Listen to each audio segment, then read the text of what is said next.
কি অবস্থা সবার, র্যান্ডম অ্যানিমেশনের আরও একটা নতুন ভিডিওতে তোমাদের সকলকে জানাচ্ছি স্বাগতম। আজকে আমরা ওয়ান পিস সিজন 2 এর 6, 7 আর 8 এই তিনটা এপিসোডের কাহিনী সম্পর্কে জানবো।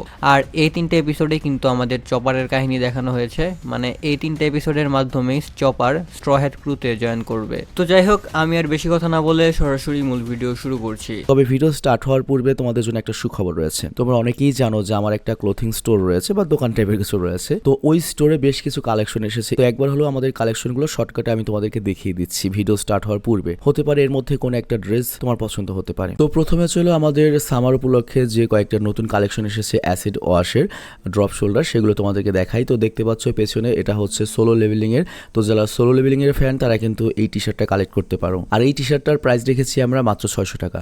আর এরপর দেখতে পাচ্ছ অ্যাসিড ওয়াশের সাদার মধ্যে অ্যাসিড ওয়াশ, খুব রেয়ার একটা কালেকশন। আর বাজারে এই খুবই লেটেস্ট প্রোডাক্টের দামও কিন্তু আমরা ওই 600 টাকায় রেখেছি। তবে আগে একটা ডিসকাউন্ট ছিল, যেটা বর্তমানে ডিসকন্টিনিউ করা হয়েছে। তবে তারপরেও এটা অনেক সুলভ মূল্যে পাচ্ছ। অন্যান্য যারা তারা এর চেয়ে অনেক বেশি দামে বিক্রি করছে। তো এটারও বেশ কয়েকটা কালেকশন রয়েছে, আমরা তোমাদেরকে দেখাচ্ছি।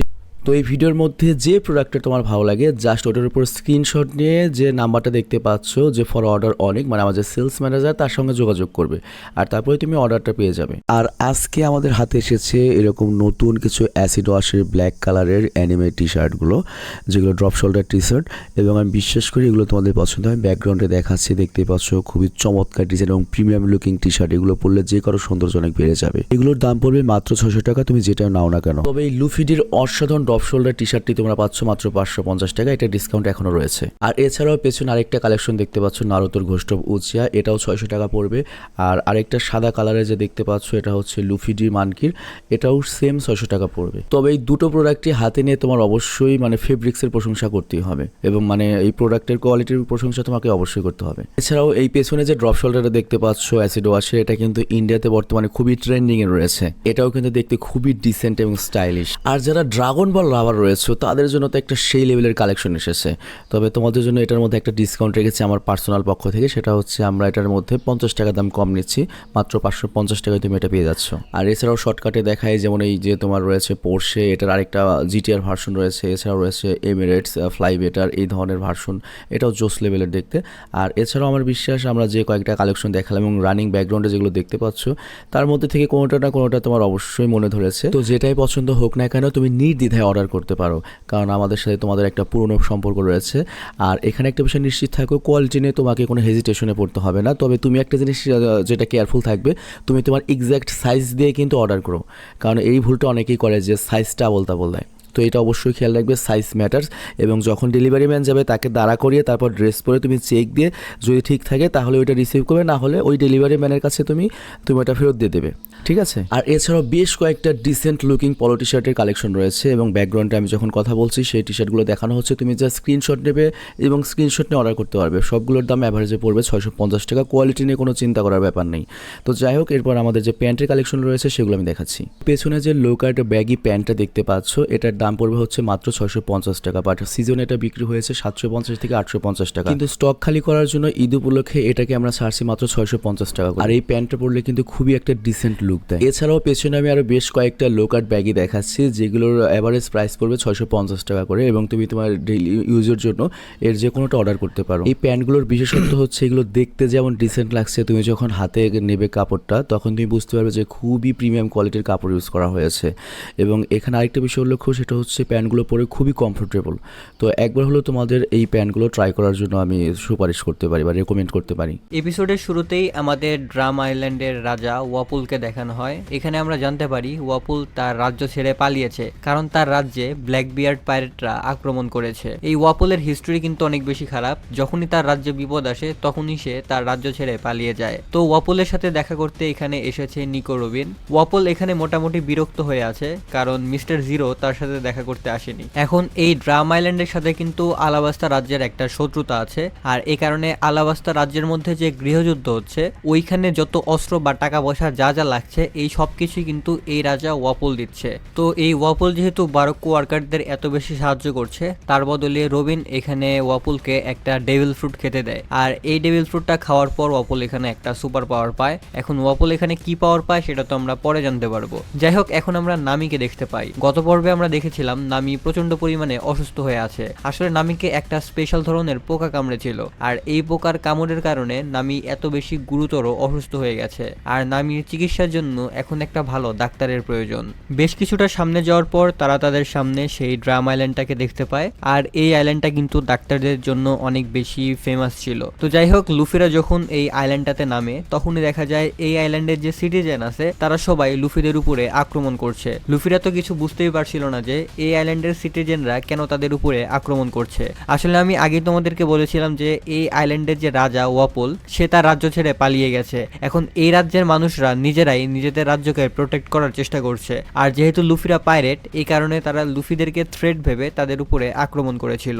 এখন এই সিভিলিয়ানদের ক্যাপ্টেনের নাম ছিল ডাল্টন। ডাল্টন যখন দেখতে পায় অনেকক্ষণ এই পাইরেটদের উপরে আক্রমণ করার পরেও এই পাইরেটরা কোনো জবাব দিচ্ছে না, তখন সে বুঝতে পারে যে এই পাইরেটরা খারাপ না। এই কারণে তারা এই লুফিদের উপরে আক্রমণ করা বন্ধ করে দেয়। এরপর তারা নিজেদের মধ্যে কথা বলে, আর এখানেই লুফিরা এই আইল্যান্ড সম্পর্কে মোটামুটি সবকিছু জানতে পারে। এখানে আমরা অনেক বছর আগের একটা ফ্ল্যাশব্যাক দেখতে পাই। এখানে মূলত ওয়ার্ল্ড গভর্নমেন্টকে দেখানো হচ্ছিল, আর এখানে ওয়াপল আবারও নিজের আইল্যান্ডকে বাঁচানোর কথা না ভেবে নিজের স্বার্থের কথা ভাবছিল। আর এই জিনিসটা ভিভি অনেক ছোটবেলায় দেখেছিল, এই কারণে ভিভি জানে যে এই আইল্যান্ডের রাজা ওয়াপল আসলে কেমন। এখন আমরা ক্যাপ্টেন স্মোকার আর তাশিকিকেও দেখতে পাই। তারা বারক ওয়ার্কার মেম্বারদের ফলো করতে করতে একটা আইল্যান্ডে এসে পৌঁছায়, আর এই আইল্যান্ডে আসার পর তাদের সামনে মিস্টার 11 আর অন্য একজন টিম মেম্বার চলে আসে। তো ক্যাপ্টেন স্মোকার আর তাশিকি তাদের সাথে ফাইট করে এবং তাদেরকে ফাইনালি হারিয়ে দেয়। এখানে তারা একটা পুরাতন ভাঙা ট্রান্সপোর্টার স্নেইল পায়, আর এটার মাধ্যমেই তারা ধীরে ধীরে বারক ওয়ার্কারের মেইন লিডার পর্যন্ত পৌঁছাতে পারবে। এখানে ক্যাপ্টেন স্মোকার আর তাশিকি কিন্তু লুফি আর বারক ওয়ার্কার দুজনেরই পেছনে পড়েছিল। যাই হোক, লুফিরা তখন এই আইল্যান্ডের মানুষদেরকে ডাক্তার সম্পর্কে জিজ্ঞাসা করে যে তাদের ক্রু মেম্বার নামি অনেক বেশি অসুস্থ, তাই তাদের একটা ডাক্তার প্রয়োজন। এই আইল্যান্ডের মানুষরা তখন লুফিকে বলে যে এই আইল্যান্ডের যে রাজা ওয়াপল, সে আগেই সকল ডাক্তারদেরকে বন্দি করে রেখেছে, তাই এই আইল্যান্ডে আর কোনো ডাক্তার নেই। তবে এই আইল্যান্ডের যে ক্যাসেল, সেখানে একটা ডাক্তার আছে। আসলে ডাক্তার না, সে আসলে একটা উইচ বা ডাইনি। সবাই তাকে ডাইনি হিসেবেই জানে, তবে সে মানুষদের চিকিৎসা করে। এখন যেহেতু সে মানুষদেরকে চিকিৎসা করে, এই কারণে লুফি সিদ্ধান্ত নেয় যে সে নামিকে নিয়ে সেই জায়গাটাতে যাবে। তবে সেই ক্যাসেলটা ছিল অনেক বড় একটা পাহাড়ের উপরে। এখন অসুস্থ নামিকে নিয়ে লুফি কিভাবে সেই পাহাড়ের উপরে উঠবে? লুফি তখন নামিকে নিজের পিঠে বেঁধে নেয় এবং সেই পাহাড়টা চড়তে থাকে। এখানে লুফির সাথে সানজিও ছিল। লুফি অনেক কষ্টে এই পাহাড়টাতে ওঠে।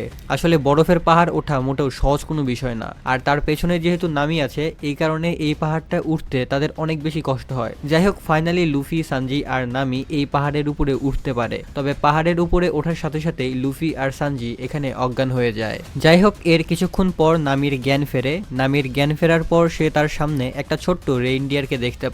তবে এই রেইনডিয়ারটা অনেক বেশি অদ্ভুত ছিল, আর সে কথা বলতে পারত। এরপর নামি তার সামনে ডক্টর কুরেহাকে দেখতে পায়, আর এই ডক্টর কুরেহাই কিন্তু নামিকে চিকিৎসা করে তাকে সুস্থ করে দিয়েছিল। আর এই ডক্টর কুরেহাকে আসলেই কাইন্ড অফ উইচের মতো লাগতো। যাই হোক, এরপরে সানজি আর লুফিরও জ্ঞান ফিরে আসে। আমরা দেখতে পাই লুফি চিৎকার করতে করতে নামির কাছে আসে, আর সে নামিকে বলে এই উইচটা আমাকে খেয়ে ফেলতে চেয়েছিল, সে আমাকে গরম পানির মধ্যে রেখে দিয়েছিল। তখন এই রেইনডিয়ারটা বা এই ছোট মনস্টারটা লুফিকে বলে এই সবকিছু ছিল তোমার জীবন বাঁচানোর জন্য। তুমি ঠান্ডায় একদম জমে গিয়েছিলে, তোমার শরীরের টেম্পারেচার ঠিক করার জন্যই তোমাকে গরম পানিতে রাখা হয়েছিল। এখন লুফি এরকম একটা কথা বলা রেইনডিয়ারকে দেখে এখানে প্রচন্ড পরিমাণে এক্সাইটেড হয়ে যায়। যাই হোক, লুফিরা এখন এই মনস্টারটা সম্পর্কে বা এই রেইনডিয়ারটা সম্পর্কে জানতে চাইছিল। ডক্টর কুরেহা তখন লুফিদেরকে এটা বলতে রাজি হয়। ডক্টর কুরেহা বলে এটা অনেক আগের কাহিনী, আর এখানেই আমরা পাস্টের একটা সিন দেখতে পাই। এখানে ডক্টর হিরোলুক আর ডক্টর কুরেহা এই আইল্যান্ডের পুলিশদের কাছ থেকে বা এই আইল্যান্ডের গার্ডদের কাছ থেকে বাঁচার চেষ্টা করছিল। আসলে এই আইল্যান্ডের যে রাজা অর্থাৎ ওয়াপল, এই আইল্যান্ডে থাকা প্রত্যেকটা ডাক্তারকেই বন্দি করছিল, যেন এই আইল্যান্ডের পুরো কন্ট্রোল তার কাছে থাকে। ডক্টর হিরোলুক আর ডক্টর কুরেহা দুজনেই আলাদা আলাদা ডিরেকশনে পালানোর কথা চিন্তা করে, যেন অন্তত একজন ডাক্তার এই আইল্যান্ডে সেফ ভাবে থাকতে পারে। তবে তখনই ডক্টর হিরোলুক দুইটা বন্দুকের গুলির শব্দ শুনতে পায়। সে যখন সেদিকে যায় তখন সে সেখানে বিশাল বড় বড় কয়েকটা পায়ের ছাপ দেখতে পায়। এই পায়ের ছাপগুলো ফলো করার সময় সে নোটিস করে পায়ের ছাপগুলো ধীরে ধীরে ছোট হয়ে যাচ্ছে। সে সে যখন এই পায়ের ছাপগুলো ফলো করে সামনে এগিয়ে যায় তখন সে তার সামনে ছোট্ট একটা মনস্টারকে দেখতে পায়, আর এই মনস্টারটা অনেক বেশি আহত হয়ে মাটিতে পড়েছিল। ডক্টর হিরোলুক তখন এই মনস্টারটার একটা নাম দেয়, আর তার নাম দেয় সে টনি চপার। এরপরে ডক্টর হিরোলুক তার চিকিৎসা করার জন্য তাকে তার বাসায় নিয়ে আসে। বাসায় নিয়ে এসে চিকিৎসা করার পর ডক্টর হিরোলুক জানতে পারে এই প্রাণীটা বা এই মনস্টারটা কথা বলতে পারে। এই মনস্টারটা বা চপার তখন ডক্টর হিরোলুককে বলে তারা আমার উপর গুলি করেছিল কারণ আমি তাদের সাথে কথা বলার চেষ্টা করেছিলাম, তারা আমাকে একটা মনস্টার ভেবে আমার উপরে গুলি করে। যাই হোক, এরপর থেকেই চপার আর ডক্টর হিরোলুক একসাথে থাকতে শুরু করে। ডক্টর হিরোলুক এখানে তার সকল ডাক্তারি জ্ঞান বা সে যত কিছু জানতো এই সব কিছুই চপারকে শেখাতে শুরু করে, আর এভাবেই চপার ধীরে ধীরে ডক্টর চপার হয়ে ওঠে বা তার মধ্যে ডাক্তারি জ্ঞান আসতে থাকে। এভাবেই চলতে চলতে ডক্টর হিরোলুক আর চপার অনেক বেশি ক্লোজ হয়ে যায়, মানে তাদের মধ্যেকার সম্পর্ক অনেকটাই বাবা ছেলের মতো হয়ে যায়। তারা দুজন এখানে একটা স্পেশাল ওষুধের উপরে কাজ করছিল, যে ওষুধটা পৃথিবীর সকল রোগকেই সুস্থ করে দিতে পারে। চপার এখানে ডক্টর হিরোলুককে জিজ্ঞাসা করে এরকম ওষুধ কিভাবে থাকতে পারে যেটা পৃথিবীর সকল অসুখকেই একদম সুস্থ করে দিবে। ডক্টর হিরোলুক তখন বলে একটা সময় কিছু লোক জঙ্গলের মধ্যে দিয়ে যাচ্ছিল, সেখানে একটা লোক অনেক গুরুতরভাবে অসুস্থ ছিল, তবে তখনই তার উপরে চেরি ব্লসম হতে থাকে আর তারপরেই সে সুস্থ হয়ে যায়। এখানে মূলত ইনডাইরেক্টলি একটা মেসেজ দেওয়া হয়েছে, আর সেই মেসেজটা হচ্ছে চেরি ব্লসমের মাধ্যমে ডক্টর হিরোলুক এই সাদা দ্বীপের মধ্যে একটা আশার আলো জাগিয়ে তুলতে চায়। যেহেতু এই আইল্যান্ডের রাজা ওয়াপুল এখানে থাকা সকল ডাক্তারদেরকে বন্দী করে রেখেছে আর এই আইল্যান্ডটাকে নিজের মতো কন্ট্রোল করছে, তাই এই সাদা আইল্যান্ডে সে গোলাপি কালার চেরি ব্লসম করে সবার মনে একটা আশা দিবে যে সবকিছুই সম্ভব, এখনো তারা রিকভার করতে পারে। তবে এই রিসার্চের মধ্যেই চপার জানতে পারে যে ডক্টর হিরোলুক নিজেই অনেক গুরুতর অসুস্থ আর সে এমনিতেও কিছুদিনের মধ্যে মারা যাবে। তবে ডেড ভ্যালি নামের একটা বিশেষ মাশরুম আছে, যে মাশরুমটা নাকি পৃথিবীর সকল অসুখকেই ঠিক করে দিতে পারে, আর এই জিনিসটা ডক্টর হিরোলুকই চপারকে বলেছিল।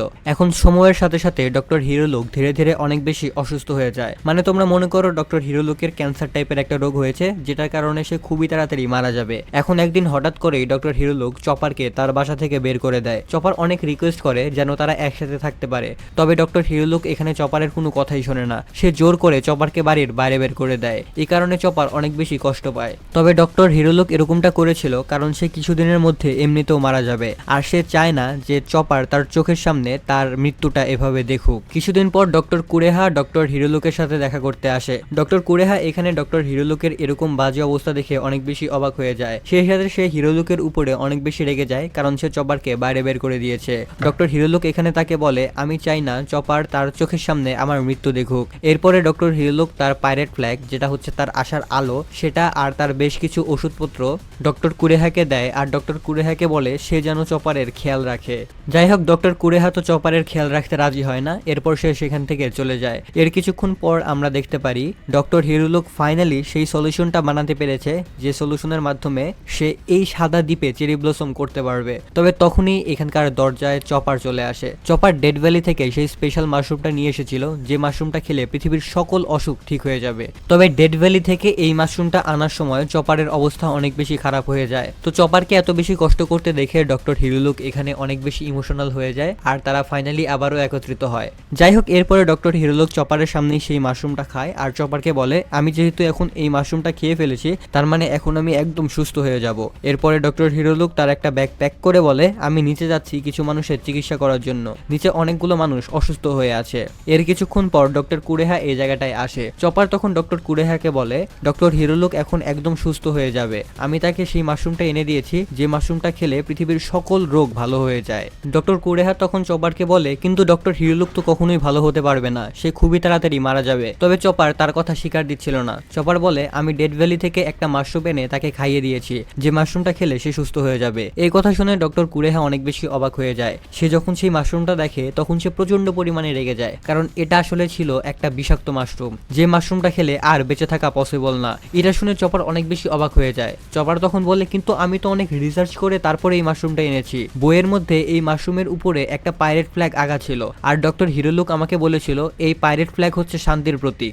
আসলে চপার যেহেতু এত কষ্ট করে সেই মাশরুমটা নিয়ে এসেছে, তাই ডক্টর হিরোলুক কোনো কিছু চিন্তা না করেই এই মাশরুমটা খেয়ে নিয়েছিল যেন চপার কষ্ট না পায়।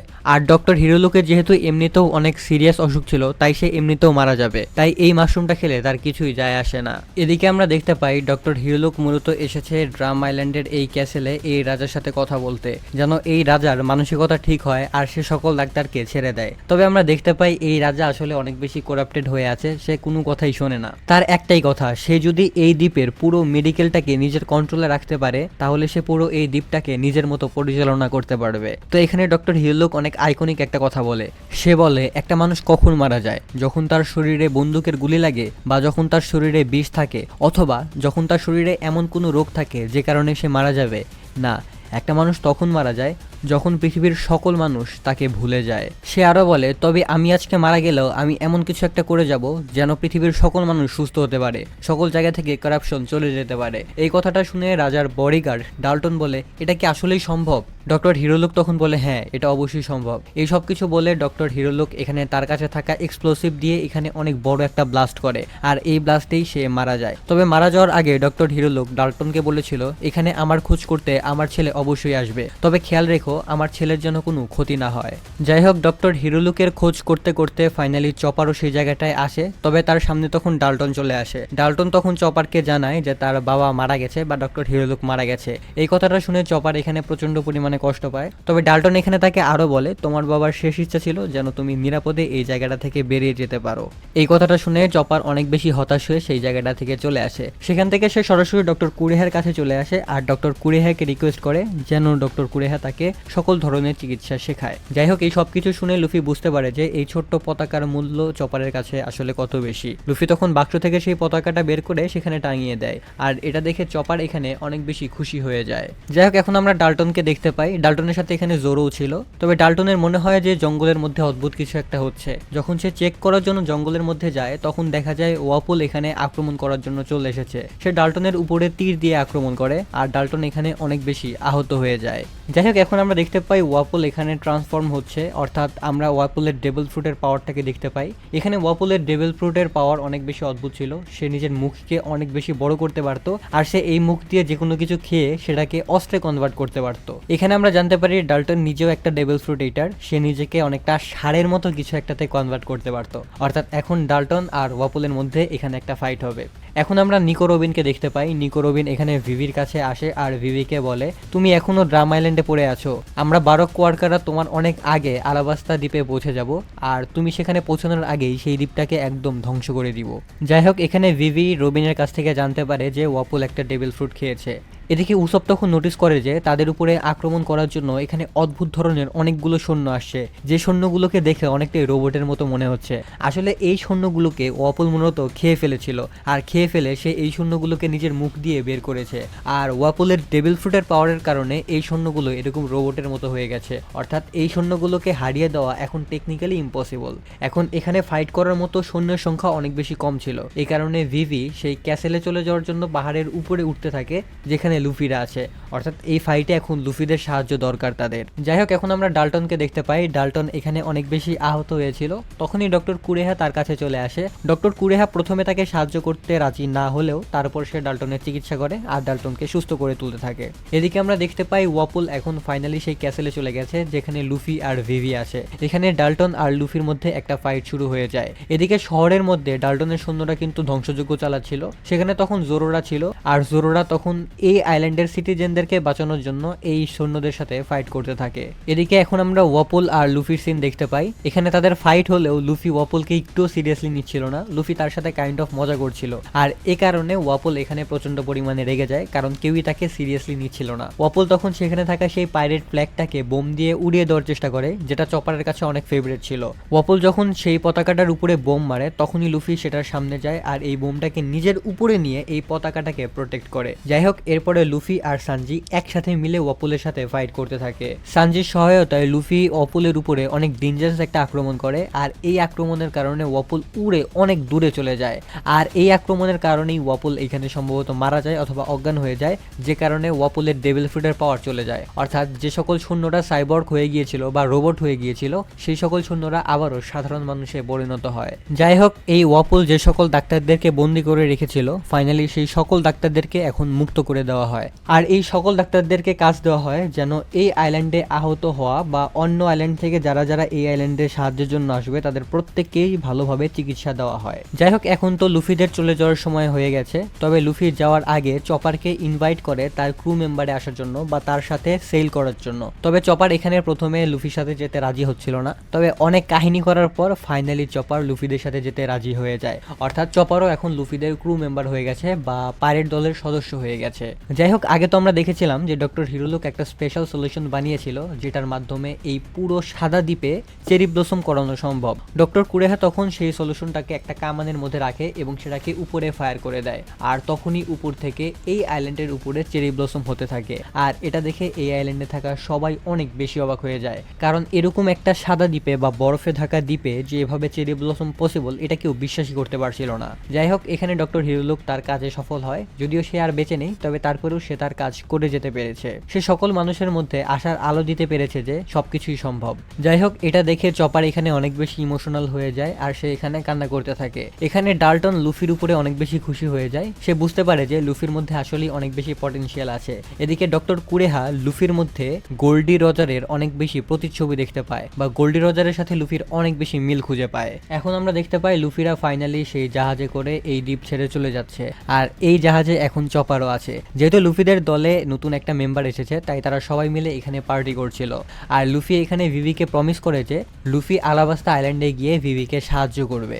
এখন আমরা ক্যাপ্টেন স্মোকার আর তাশিকিকেও দেখতে পাই, তারা এখানে একটা ভাঙা ট্রান্সপোর্টার স্নেইল খুঁজে পায়।